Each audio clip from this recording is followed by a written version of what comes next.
Okay, I finally get to talk about this one, the playwright agent triad. You have been teasing this for like 3 coffees now. Because it is genuinely the first time I have seen a test framework ship agents as a first class feature. Playwright 1.56, in the box, officially supported. And the triad is planner, generator, healer? Three specialists. The planner explores your running app like a curious manual tester and writes down a test plan. The generator takes that plan and turns it into real playwright TypeScript, and it verifies every selector against the live app while it writes. While it writes, not after. While. We will get there. It is the best idea in the whole feature. And the healer is the one that fixes broken tests? It replays the failing test in a real browser, figures out whether the test went stale or the app actually broke, and acts accordingly. That judgment call is doing a lot of heavy lifting in that sentence. It is, and there is a whole guardrail discussion coming. Here is my baseline skepticism though. We have both watched people ask a chat model to write end to end tests, and the output looks gorgeous and fails on the first run. Right. And that is exactly the failure class this thing was built to kill. These agents do not write from memory. They drive an actual browser through Playwright MCP against your actual dev server. So nothing is imagined. That is a real design stance. And it speaks Claude code natively. One init command, and the three agents land in your repo as subagent definitions. What is the human's job then? Just watch? 2 moments. You approve the plan before any code exists, and you approve the code before it merges. Everything in between, the agents do. That is the same shape as the rest of the spec driven series, honestly. Cheap human review at the high leverage points, machinery everywhere else. Exactly the same shape. This deck is basically spec-driven thinking applied to test suites. I still want to poke at it. Like, why 3 agents at all? Why not one prompt that says, test my app? Funny you should ask, that is literally the next slide. Of course it is. But seriously, hold on to that question, because the answer is the core design decision of the whole thing. My other question is maintenance. Writing tests was never the hard part for us. Keeping 400 specs alive through every redesign. That was the part that hurt. And that is the healer's whole reason to exist. We will spend a full section on it. Alright, I am in. You were in 3 coffees ago. You just would not admit it. I admit nothing. Let us start with the 3 versus 1 question. Deal. Okay, my question from the top. Why 3 agents instead of one clever prompt? 2 reasons, and they are both on this slide. Focused context and auditable handoffs. Start with focused context. Exploring an app, writing code, and debugging a failure are 3 different mental modes. When one model session does all 3, the context window fills with everything at once. Page snapshots, half-written code, stack traces, all fighting for attention. And quality degrades as the context bloats. Yeah, we see that with coding agents constantly. Right. Anyone who has run a long Claude code session knows the feeling. Hour 3, the agent starts forgetting decisions it made in hour 1. R3 is generous. I have seen it happen by lunch. Fair. So the triad splits the work. The planner only thinks about user flows. The generator only thinks about locators and assertions. The healer only thinks about one failing test. Each one starts with a clean, small context shaped for its job. Exactly. Same reason a kitchen has a chef and a dishwasher instead of one exhausted person doing both badly. Okay, and reason 2, the auditable handoffs? This is honestly the bigger one. Every seam between stages is a file you can read. The planner hands the generator a markdown plan. The generator hands CI a folder of spec files. The healer hands you a diff. Oh, so at every handoff, a human can step in, read the artifact, and say yes, no, or fix this first. That is the whole game. Compare that to the mega prompt version. You say test my app, you wait 20 minutes, and you get whatever you get. And when it is wrong, you cannot even tell which stage failed. Was the plan bad? Was the code bad? Did the debugging go sideways? It is one opaque blob.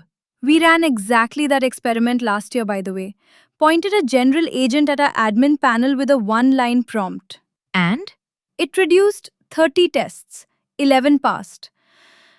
And the ones that passed were asserting things like the page has a body tag. the page has a body tag. Incredible coverage. Technically green though. And that is the trap.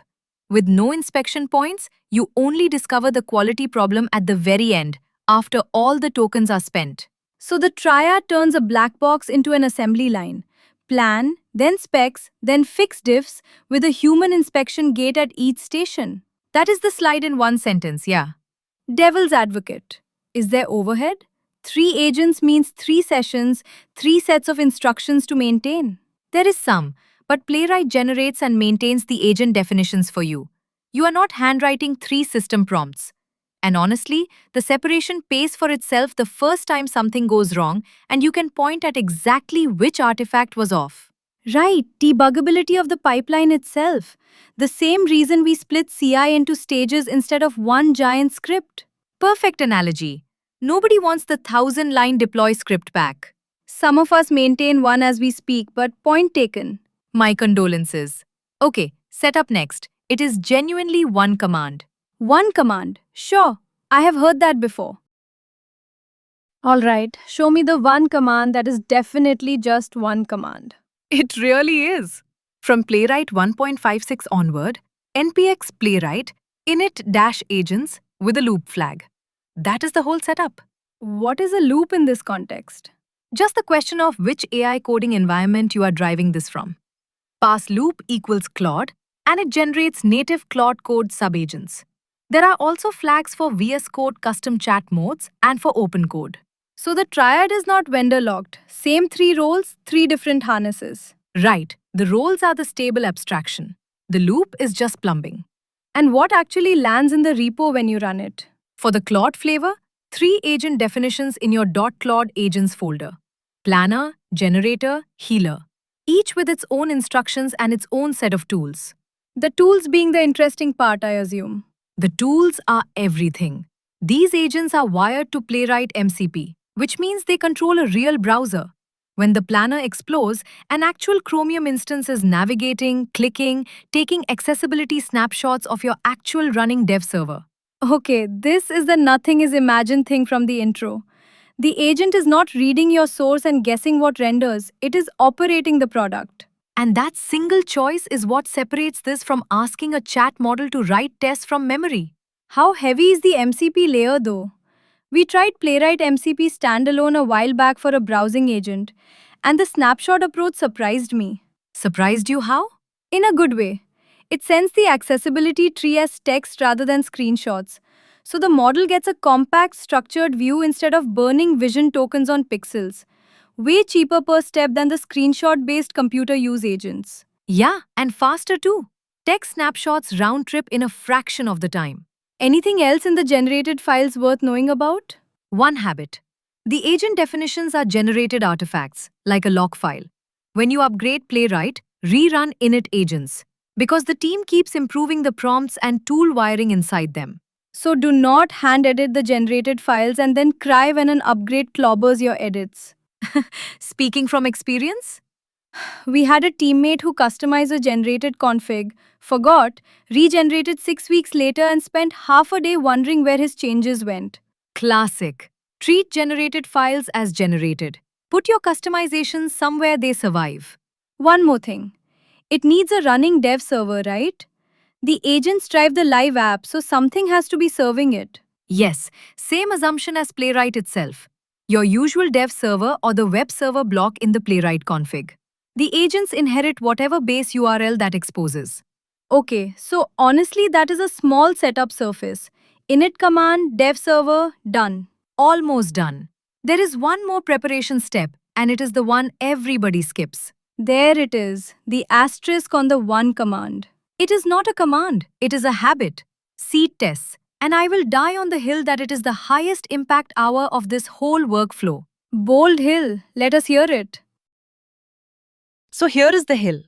Before you run any of these agents, write one seed test. One tiny, boring, passing spec. Define boring. The example on the slide is the whole thing. Import your project's fixtures, go to the base URL, assert the dashboard heading is visible. 8 lines, including the comment. And this is the highest impact step Because of what it carries. When the planner or the generator starts a session, it runs the seed first and inherits everything the seed sets up. Your authenticated session, your custom test fixture, your base URL, any seeded data. Oh, it is a key under the doormat. The agent starts inside the app instead of outside the login wall. Exactly that. And think about what happens without it. The very first thing the agent meets is your login form. And it will burn its whole budget there, guessing credentials, hunting for the form, handling the redirect, maybe tripping a rate limiter for good measure. We did this, by the way. Not with Playwright agents, with a browsing agent on staging. No auth fixture. How long did it flail? 20 minutes and something like 40 tool calls before anyone noticed it was still on the sign in page. It tried the forgot password flow at one point. Genuinely resourceful, completely useless. Resourceful and useless is the perfect epitaph for an unseeded agent session. And every one of those wasted steps is real money. Agent exploration is dozens of model round trips. So a login wall can eat half your session cost before any useful work happens. Okay, auth and entry point I buy. The slide also lists fixtures and config. What is the angle there? This is the second benefit, and people miss it. The seed test is written in your house style. Your fixture imports, your helpers, your naming conventions. And the generator reads it as an example. Right, so the tests it writes come out looking like your tests, not like generic boilerplate from a tutorial. The seed is simultaneously an entry point and a style guide. That is a clever dual use. It is like onboarding a new hire by handing them one really good example PR. That is exactly the mental model. One good example beats 10 pages of conventions doc. What if your auth is gnarly though? SSO, magic links, that kind of thing. Same answer as regular Playwright. Storage state, a test account, an auth setup project that runs once and saves the session.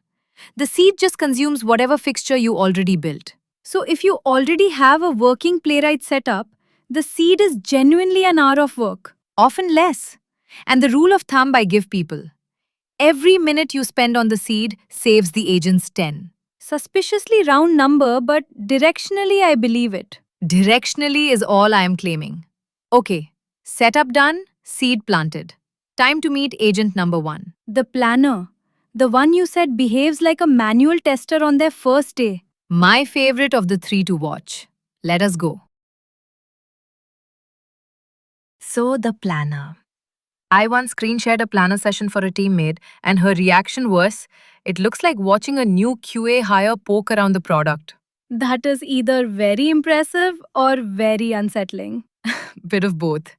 It starts from your seed test, so it is already logged in, already standing on the dashboard. And then it just uses the app, clicks the buttons, fills the forms, opens the dialog, submits things, watches what happens. Watches how though? What is it actually perceiving? After each action, it takes an accessibility snapshot, a structured text description of what is on the page, the same tree a screen reader would walk. Roles, labels, headings, state, not pixels. Not pixels, which keeps each step cheap and gives the model something it can actually reason over. Okay, here is the bit I want to slow down on. The slide says it does not read your source code to guess behavior. That feels like a deliberate choice because reading the source would be easy. Very deliberate, and it is the mindset shift of the whole slide. A plan built from source code inherits all your assumptions, including the wrong ones. Whereas a plan built from a live session documents what the app actually did when poked. Including, sometimes, the bug you did not know you had. Planners have a lovely habit of stumbling into broken edge cases just by being thorough. Wait, has that actually happened to you? The planner finding a real bug while planning? Twice. The memorable one, it tried to submit a settings form with an empty required field, and the form just silently swallowed the click. No error, no save, Nothing. The classic dead button. And it dutifully wrote that down as observed behavior, which made the bug impossible to ignore in plan review. We fixed the form before a single test was generated. That is testing paying for itself before the tests exist. Okay, walk me through the loop on the diagram. Run the seed, land authenticated. Navigate a flow. Click, fill, submit. Snapshot the result. Then decide, are there more flows to cover? If yes, keep exploring. If no, sit down and write. How does it decide coverage is done? Apps are graphs, you can wander forever. In practice, either it exhausts what it can reach from the entry point, or more usefully, you scoped it. You point it at a feature area and it covers that area thoroughly instead of touring the whole product. So unbounded exploration exists, but scoped exploration is the same default. For anything bigger than a demo app, yes. There is a whole slide on steering it coming up. And the output of all this wandering is not code. Not code, a plan. Scenarios, numbered steps, expected outcomes, in plain markdown that a product manager could read. Which is the first artifact, the first human checkpoint. The first gate, and the cheapest place in the whole pipeline to make an edit. Alright, show me what one of these plans actually looks like. Next slide, real example. Okay, this is the to-do MVC example. Named scenarios, numbered steps, explicit expected outcomes. It honestly reads like a decent QA test plan. That is the point. And look at scenario 1.2. Add an empty to-do. Press enter without typing. Expected, no to-do created, list unchanged. It went looking for the edge case on its own. Nobody told it to test empty input. Good planners are naturally nosy like that. Empty fields, cancel paths, validation states. Here is the design question though. Why Markdown? If this plan just flows into the generator, a structured format would be easier to pass. Why a human document? Because it is not just an intermediate format, it is the review surface. The Playwright team could have made this an internal structured blob and piped it straight through. They deliberately did not. Because the plan is meant to be argued about. Exactly. Your product manager can read this. Your designer can read this. You can put it in a pull request and have a fight about scenario 3 in the comments. And this is where domain knowledge enters the pipeline. The agent knows what the app does. Only the humans know what it is supposed to do. That is the line I want everyone to remember from this slide. Observed behavior versus intended behavior. And the plan review is where they get reconciled. The slide calls this checkpoint 1. Review the plan before any code exists. And the economics are the argument. Deleting a bad scenario here costs one line of markdown. Discovering that same bad scenario after generation costs a whole test file of churn. Code review, merge, then deletion anyway. Cheap edits early, expensive edits late. The series catchphrase strikes again. It keeps being true, what can I say? What does a good plan review actually look like in practice? Like, what are you doing when you read one of these? 3 passes for me. First, deletions. Scenarios that test features we are about to remove or behaviors we do not care about. Second, additions. The flows the planner could not know matter. Compliance stuff, the weird enterprise path. And third, tightening. Vague expected outcomes. If a step says, the page updates, I rewrite it to say exactly what should update and to what. Vague expectations become vague assertions downstream. Because the generator will faithfully implement whatever the plan says, including the mush. Garbage plan in, garbage assertions out. The plan is the spec for the test suite, so it deserves spec-level scrutiny. And these land in the repo under a specs folder, so they are versioned with the code. Which has a quiet long-term payoff. 6 months later, the plan file is documentation of what the team believed the feature should do at the time. Diffable history of intent. Better documentation than most teams write on purpose. A low bar, but yes. Okay, so plans are reviewable and cheap to edit.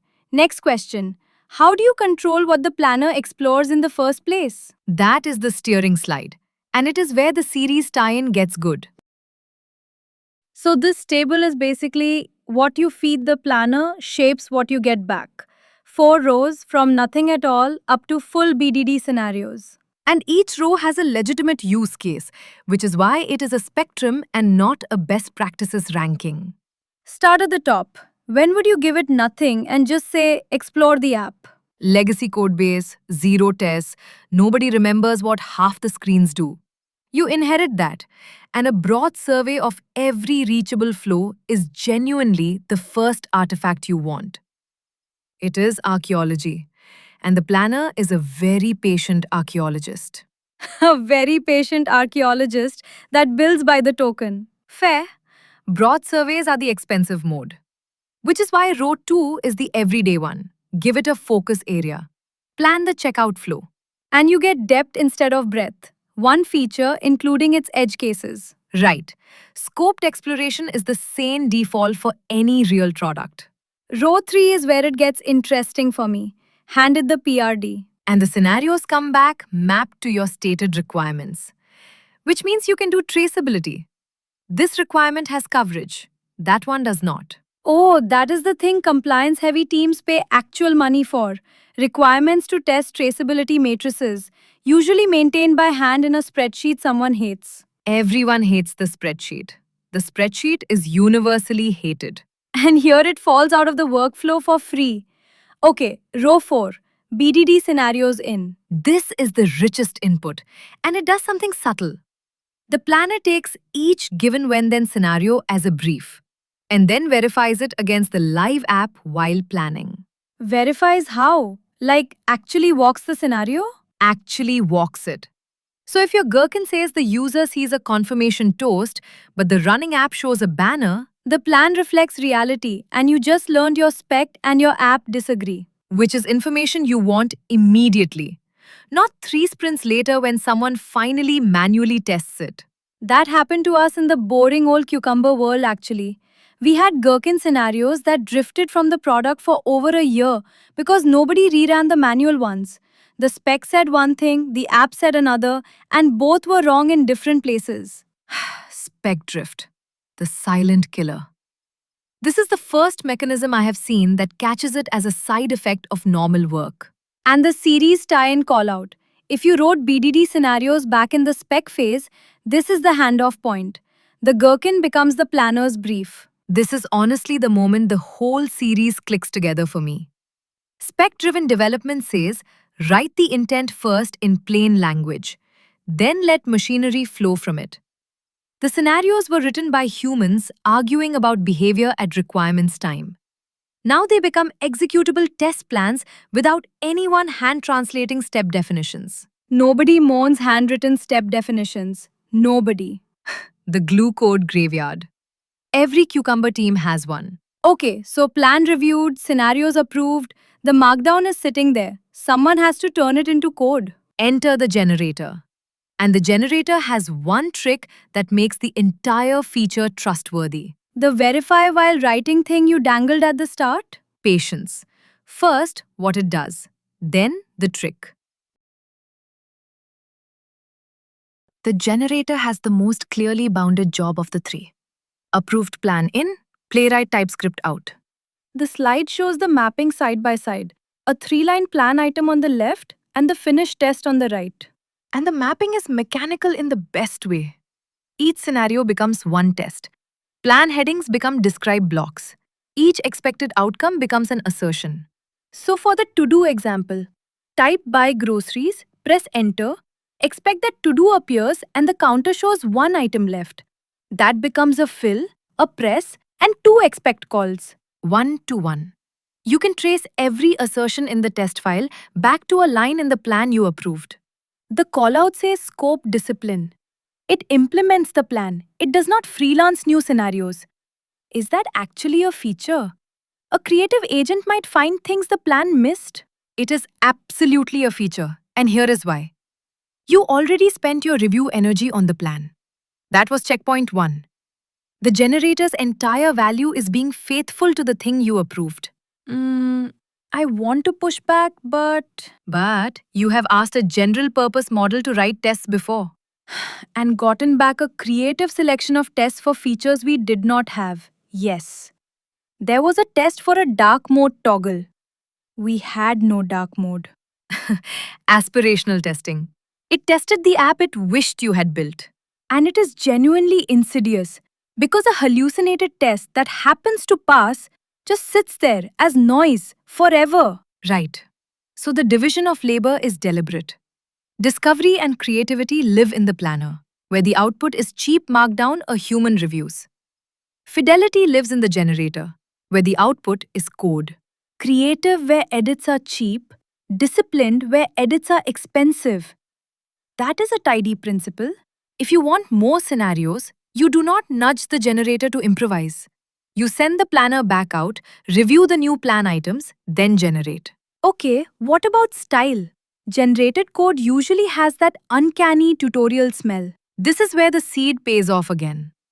The generator starts from your seed test, so it uses your fixtures, your imports, your conventions. The example uses gets placeholder and get that Tulario. Because that is what this particular app exposes.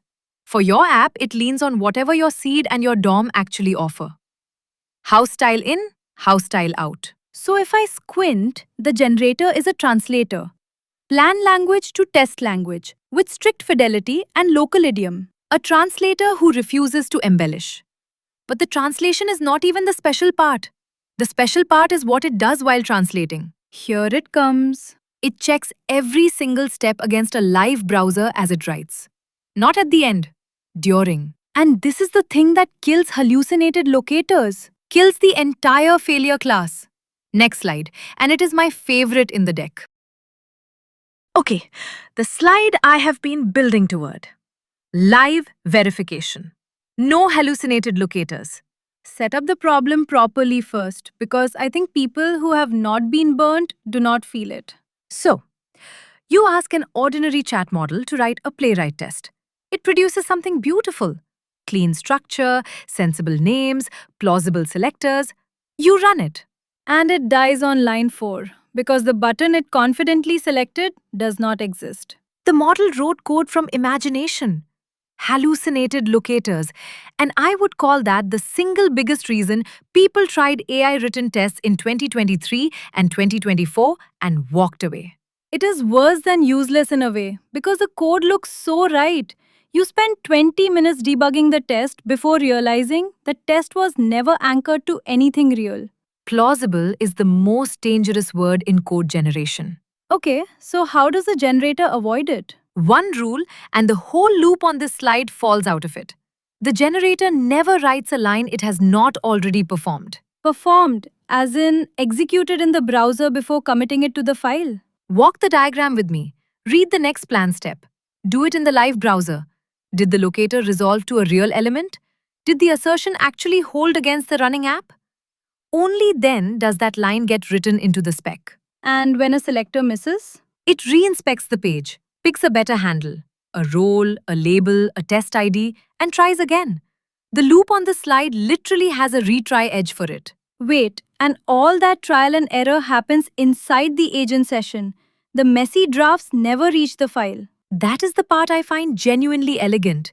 You only ever see the version that worked. The flailing is invisible. It is the difference between writing code and transcribing a successful session. The agent does the flow first, and the test is the record of what succeeded. Transcribing a successful session. That is exactly the right frame. The test is evidence, not speculation. Let me poke at it though. Verified against the dev server today does not mean it passes in CI tomorrow. Different data, different timing, cold caches. True, and worth being honest about. Live verification kills the hallucination class. It does not abolish flakiness or environment drift. Those are different diseases. But it is the right failure class to kill first, because it was the dominant one. Right. In my experience, the overwhelming majority of first-run failures in generated tests was selector fiction. Remove that, and what remains is the same flakiness budget handwritten suites have always had, which we already know how to manage. And the last box on the diagram. Once the whole spec is written, it runs the thing end-to-end? Like CI would. So the handoff artifact from this stage is not plausible-looking code. It is a passing test suite. Think about how rare that contract is. Most code generation hands you a draft and wishes you luck. This hands you a green run. The deliverable is green. That phrase changed how much I trusted this whole feature. Green is necessary, not sufficient though.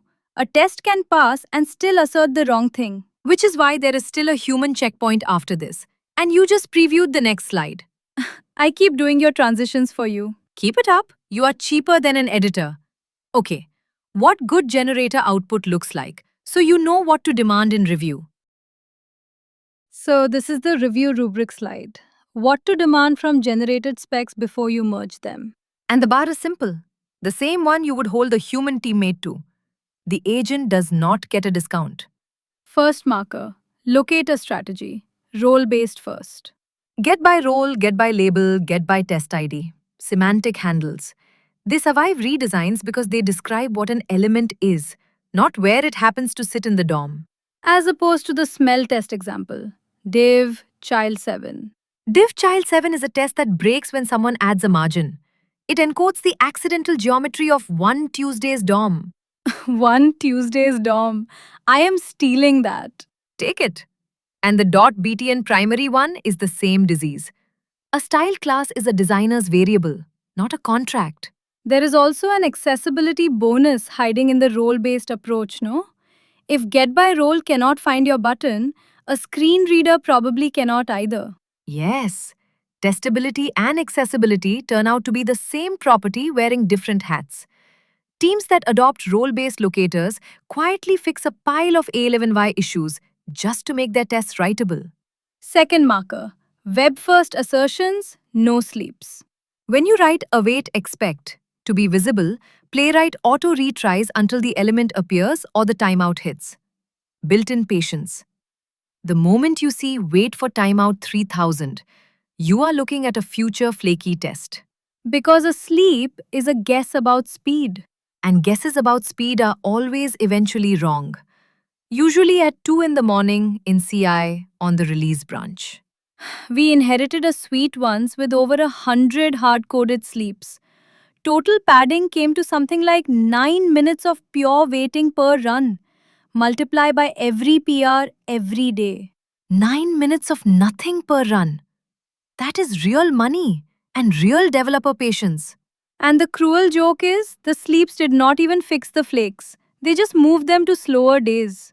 Right, which is why the rubric says the healer should never have to fix these smells later. Catch them at review when they cost one comment. Third and fourth markers. One scenario per test, names traceable to plan items, and your own fixtures rather than boilerplate. Both of which the pipeline gives you mostly for free. Traceability comes from the generator's discipline. Style comes from the seed. Your review just confirms nothing drifted. And the call out. Checkpoint 2. The specs arrive as a normal diff. Review them like a teammate's PR. With one mental adjustment. The tests are already green. The generator guaranteed that. So your review energy goes somewhere else entirely. Not does this pass, but does this assert the right thing? That is the judgment call machines are worst at. Does this assertion capture the requirement, or does it assert something easy that lives nearby? Give me a concrete version of that. Plan says the order total updates to reflect the discount. A lazy assertion checks that a toast saying discount applied is visible. A right assertion checks the actual total amount. Because the toast can show while the math is wrong. Asserting the announcement instead of the behavior. Exactly. Green is necessary, not sufficient. Your judgment is the sufficiency check. Okay, so we have verified, reviewed, merged tests. Sweet is healthy. Story over? Then 3 weeks pass, someone redesigns the nav bar and CI turns red. There it is. Time to meet the healer. The morning ritual. CI is red. You open the failure, and 20 minutes later, you discover the login button got renamed, and 14 tests need the same one line fix. You have lived this slide. Everyone with a big end to end suite has lived this slide. Test maintenance is where those suites go to die. Writing them was never the hard part. Keeping them alive through every redesign is endless. And there is a number people quote in testing circles. Teams routinely spend a third or more of their test effort on maintenance, not new coverage. Hedged. but believable from everything I have seen. Believable from everything I have invoiced. So the healer exists for exactly this. And the headline on the slide is the right framing. Not a retry bot, a debugger. Draw that distinction out because CI retries are what most teams have today. A retry loop just re-rolls the dice. If the failure was a flake, you get lucky and learn nothing. If it was real, you fail 3 times slower. Retries are a coping mechanism, not a diagnosis. Whereas the healer investigates. Hand it a failing test, and it does what a good engineer would do, in the same order. Which is? First, replay. It runs the failing test step by step in a live browser and watches it fail with its own eyes. Then it stops at the point of failure and looks around. The error message, the current state of the DOM, the trace context. Debugging at the scene of the crime with the page actually open. Instead of squinting at a stack trace in a CI log and guessing, that access to the live failure state is the healer's unfair advantage over every human doing post-mortem debugging from artifacts. Honestly, that is also better than what most humans do. We read the CI log, mutter, push a speculative fix, and wait 15 minutes to see if we guessed right. The push and pray debugging loop. We have all done it. Okay, it has replayed and it is sitting at the broken step with the DOM in front of it. Then what? Then comes the most important moment in the entire triad, the diagnosis. Did the app change legitimately and the test just went stale? Or did the product genuinely break? Test bug or app bug? And everything downstream depends on getting that call right. Because the treatments are opposites. One gets repaired, the other gets reported to a human, untouched. And if it picks repair, it does not just hand you an untested guess, I hope. No, that is the last chip on the slide. It reruns the repaired test until it actually passes before proposing anything. Same philosophy as the generator. The deliverable is verified, not plausible. Consistent design language across all three agents then. Never ship what you have not executed. It is the house rule of the whole triad. The diagnosis fork still worries me though. Getting app bug versus test bug wrong in one direction is annoying. Wrong in the other direction is dangerous. Dangerous is the right word. And it is so important it gets its own slide. The guardrail that makes or breaks this entire feature. Good, let us do it properly. 2 columns on this slide. 2 completely different fates for a red test. Let us take them slowly, because this is the guardrail slide. Left column, test bugs. Button rename from submit to save. Field moved into a dialog. Copy changed. Data now loads asynchronously. And the common thread in all 4? The product still works. A human user would sail through without noticing anything. The test is just stale. So heal it, update the locator, move on with life. Right column. App bugs. Form submits, but the data never saves. A valid request returns a 500. The total shows the wrong amount. A flow dead ends with no path forward. The product is broken. And no amount of test editing should ever make that green. That sentence is the prime directive. The healer must never paper over a genuine product bug. Play out the failure mode, because I think people need to feel how bad it is. Okay, the checkout total is wrong. The test correctly fails. An overeager healer looks at the failure, decides the test must be stale, and updates the assertion to expect the wrong total. And the suite goes green. Everyone relaxes. The dashboard is all check marks. You have built a machine that hides regressions. Which is genuinely worse than having no tests at all. Broken tests at least make noise. A suite that lies is silent, and you trust it. The most expensive kind of green there is. So how does the healer actually make the call? Because some of these are obvious. A 500 response screams app bug. But rename button versus broken button can look identical from a locator error. The litmus test on the slide. And I love how simple it is. Would a human user still succeed at this task? Walk it through the rename case. The healer replays. The click on submit fails. It looks at the live page. There is a save button right where submit used to be. The form still submits, the data still saves. A human would succeed without even noticing. Verdict? Stale test. Heal it. And the broken case? Same replay. But this time the button is there. The click lands and nothing saves. The task itself fails for anyone, human or robot. Verdict. App bug. Hands off the test, flag it loudly. So the question quietly re-anchors the whole diagnosis on user outcome instead of test mechanics. Not can I make this assertion pass, but does the task still work for a person? That single question is the healer's conscience.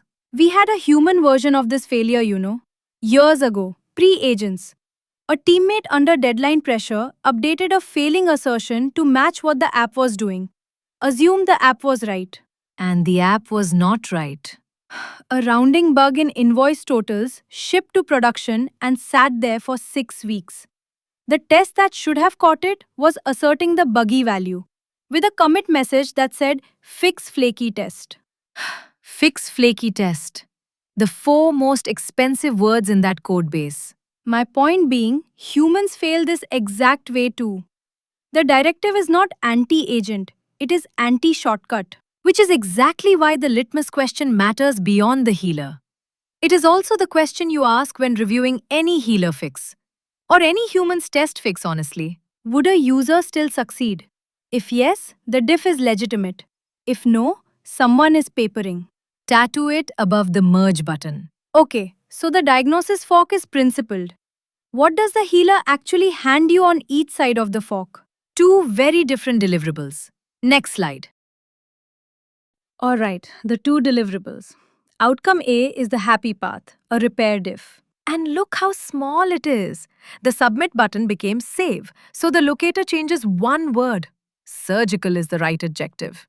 There is a second hunk though. The toast assertion got rewritten from a class selector on .toast to get by role alert with a content check. That is the detail I want people to notice. While the healer was in there, it upgraded a brittle CSS selector to a semantic one. So good healers leave the test slightly healthier than they found it. Like a doctor who fixes your ankle and also mentions you should stretch more. Unsolicited but correct. And it compounds. Every healing pass nudges the suite toward more durable locators, which means fewer failures next quarter. The maintenance burden actually trends down instead of just holding steady. Mild pushback. Scope creep in a fixed diff is usually a review smell. If I asked for a one-line fix and got a refactor, I would squint. Fair, and the line matters. Upgrading the selector that was already being touched in the same test for the same failure, that is in scope. Wandering off to restyle 10 other files would not be. Tight blast radius. Opportunistic improvement inside it. Okay, I accept. Outcome B. The diagnosis said app bug. Then there are no code changes at all. 0. You get a report instead. And the slide gives the report 3 parts. What failed, the evidence, and the reasoning. What failed means the scenario and the exact step, not just a test name. Evidence means observed versus expected behavior, the error text, and a pointer into the trace. And the reasoning part? Why judge this an app bug? That is the clever bit. The healer shows its work, so a human can verify the judgment in about 30 seconds instead of re-debugging from scratch. So a good regression report is half the investigation already done. The on-call engineer starts from the scene of the crime instead of from a red X in a dashboard. Compare that to the usual artifact, a CI link, a 2000-line log, and a screenshot of a spinner. The spinner screenshot, the universal symbol of good luck out there. Every on-call rotation knows that spinner personally. And the green callout ties both outcomes together. Either way, a human decides. Repairs land as a reviewable diff, often a small PR. Reports land as something a person triages. The healer proposes. It never silently merges its own opinion of your product into main. Propose, never merge. That is the same autonomy dial we keep landing on across this whole series. Agents do the R's, humans hold the pen at the gates. And we have now met all 3 agents, which means it is time to zoom out and look at those gates as a system. The full workflow?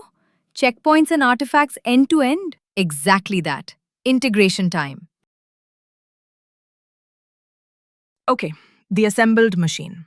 3 agents, 3 artifacts, 3 moments where a human holds the pen. The diagram reads left to right. Planner emits the plan, gate 1. Generator emits specs, gate 2. Merge, CI, traces on failure, healer, gate 3. And the table underneath tells you what question you are actually answering at each gate, which I think is the most useful part of the slide. Gate 1. Before generation. You review the plan and ask, are these the right scenarios? Anything missing or obsolete? Pure judgment. No code knowledge needed, which is exactly why a product person can sit at this gate too. Gate 2. Before merge. The spec diff.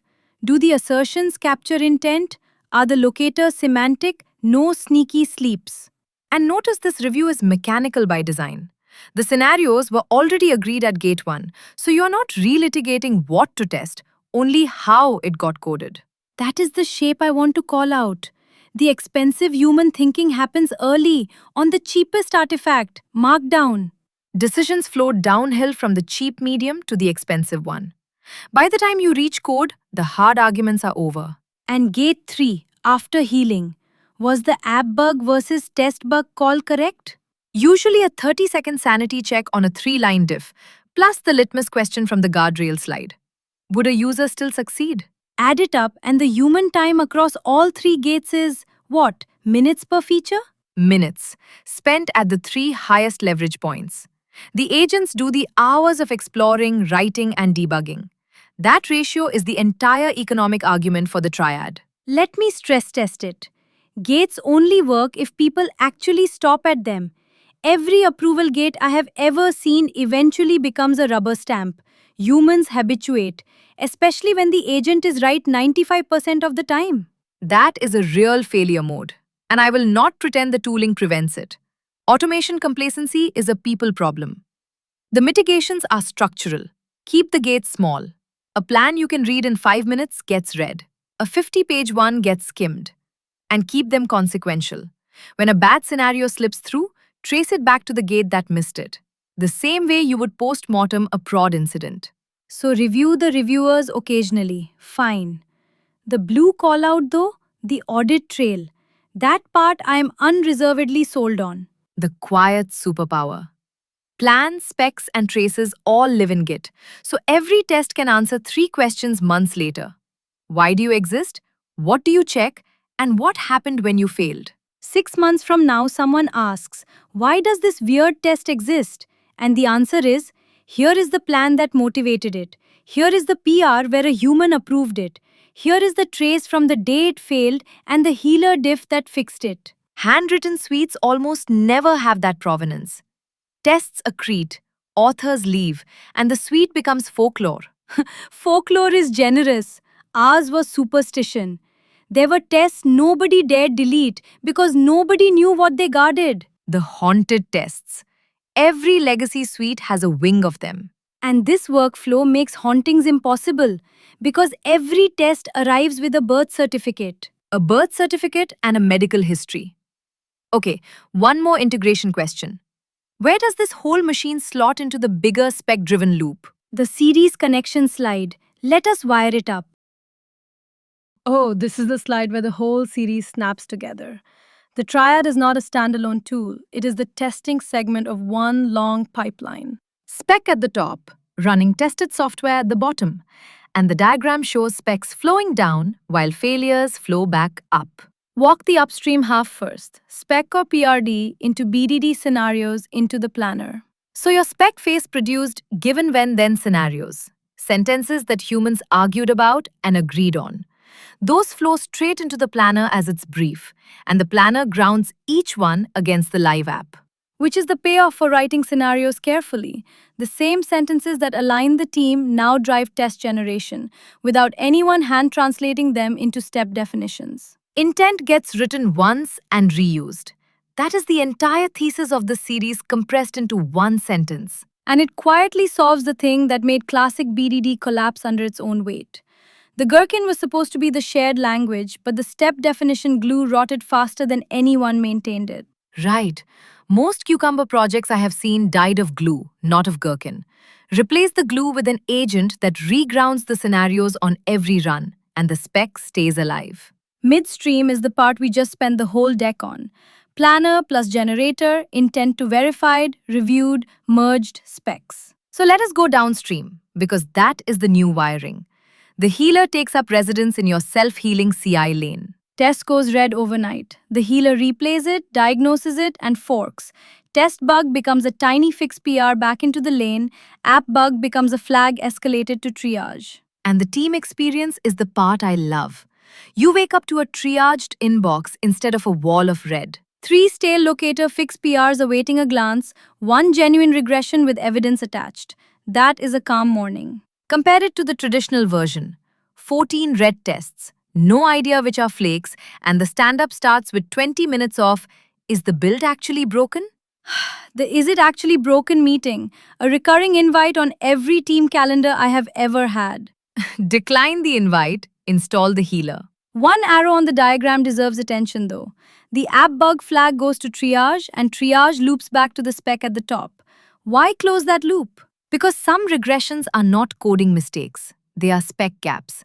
The behavior was never pinned down, two features collided in the unpinned space, and the fix is to sharpen the spec, not just patch the code. So failures flow all the way back to intent when they need to. The pipeline learns at the top, not just at the bottom. That is what makes it a loop instead of a conveyor belt. And the call-out points at the self-healing CI deck for the downstream depth. Quarantine queues, auto-fix policies, the trust dial. We built that whole lane in an earlier deck of this series, so go there for the operational detail. This slide is just showing where the healer plugs in. Okay, so far this episode has been frankly the brochure. Everything works, everything is elegant. Guilty, which is why the next slide is the fine print. My favorite slide in any deck, the honest limits. I knew you would perk up. 4 places the triad struggles, and a short list of where handwritten tests still win. Let us be properly honest here, because this is the slide that decides whether people trust the rest of the deck. Agreed. Limit 1. Dynamic data. If your dashboard shows live stock prices, what exactly is the expected outcome? The planner writes wobbly expectations, the generator asserts on numbers that change by the minute. And the fix is boring and classical. Seeded test data or mocked APIs. The same discipline handwritten end-to-end tests always needed. The agents did not create this problem. They just inherited. Determinism was never optional. People just got away with pretending for a while. Limit 2. Auth walls. SSO, multi-factor, CAPTCHAs. Agents cannot bypass these, and honestly, be glad they cannot. A CAPTCHA an agent can casually defeat is not doing its one job. Right. That is a working as intended failure. So you solve it the human way. Test accounts, seed fixtures, storage state. Which loops back to the seed slide from the start of the deck. Limit 3 is the one I would put in bold. Flaky environments. If staging is down 10% of the time, the healer drowns. Every outage looks like a regression. It investigates ghosts all day, and your trust in its judgments erodes. An eroded trust is terminal for this kind of tool. The first time the healer cries wolf 3 times in a week, the team starts ignoring its flags, including the real one. So the ordering matters. Stabilize the environment before you automate the diagnosis. An agent triaging an unstable environment is automation built on sand. We learned the human version of this with on-call alerting years ago. Pager fires on noise, humans tune it out, real incident sails through. Same physics. Exactly the same physics. Alert fatigue, agent edition. Limit 4. Token cost. Give me real talk here. Exploration and live verification are many model round trips. A planner session on a non-trivial feature is dozens, sometimes hundreds of steps, each carrying paid snapshots in context. This is not autocomplete pricing. Ballpark it. Are we talking pennies or real money? Honestly, it varies too much to quote. Model, app complexity, how scoped the session is. The framing on the slide is the useful part. Budget it like CI Compute, a real line item that pays for itself, not like free autocomplete. The comparison being a manual tester exploring that feature and writing the same tests would cost what? A day or two of salary?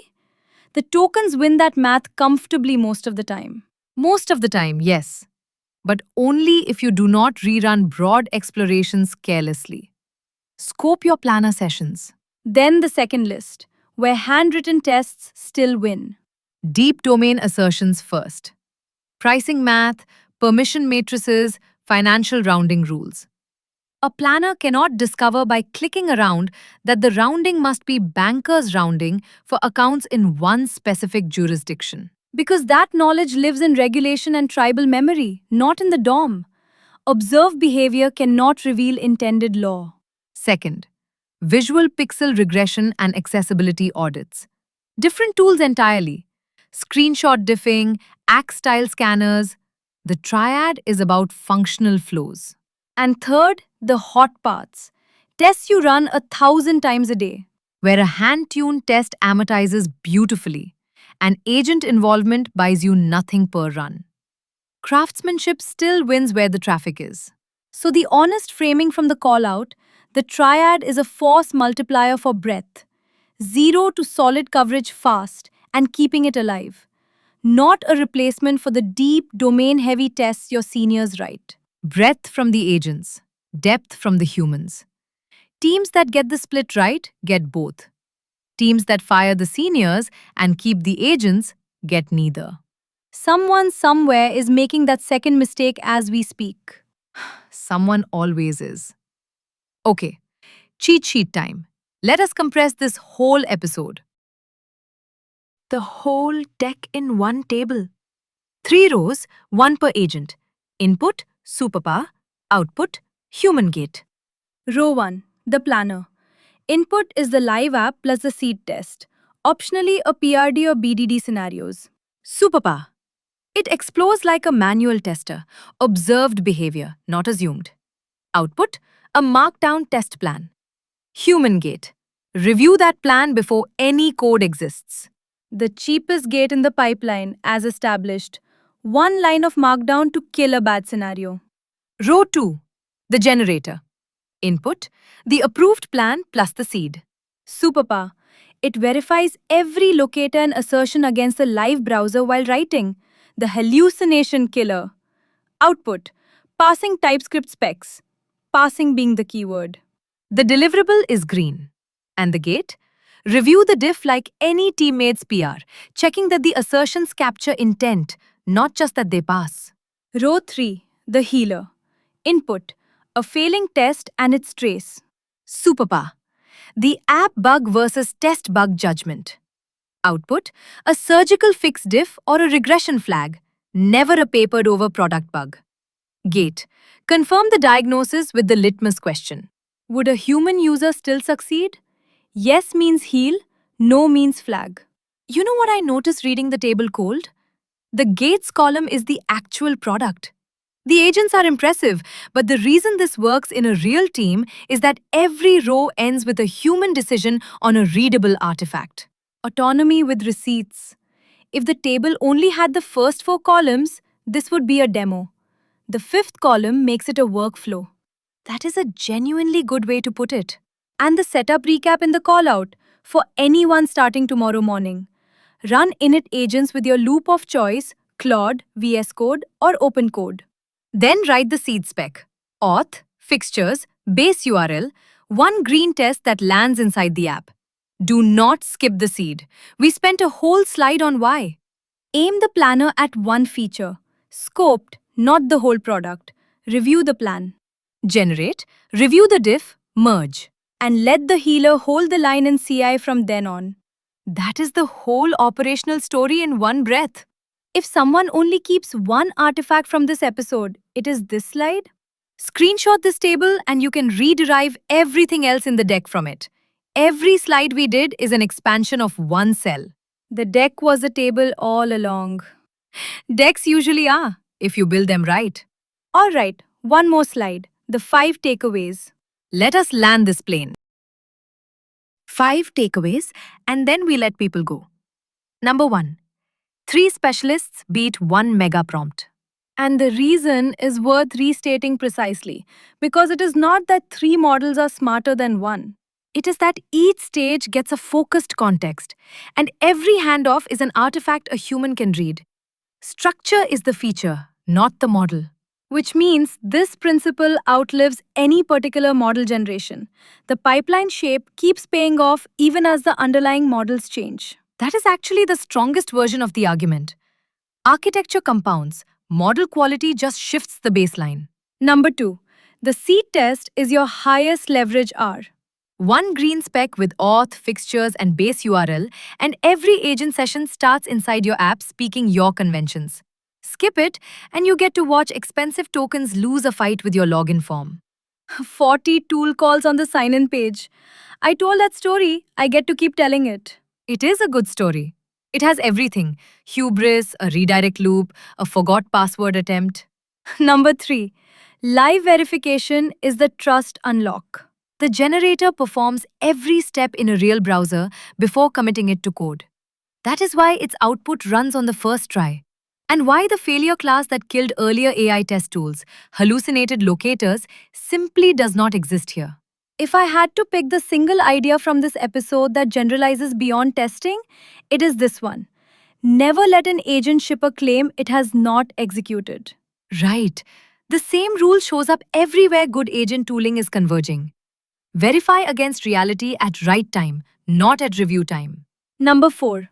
The healer repairs tests, never truths. One question decides everything. Would a human user still succeed?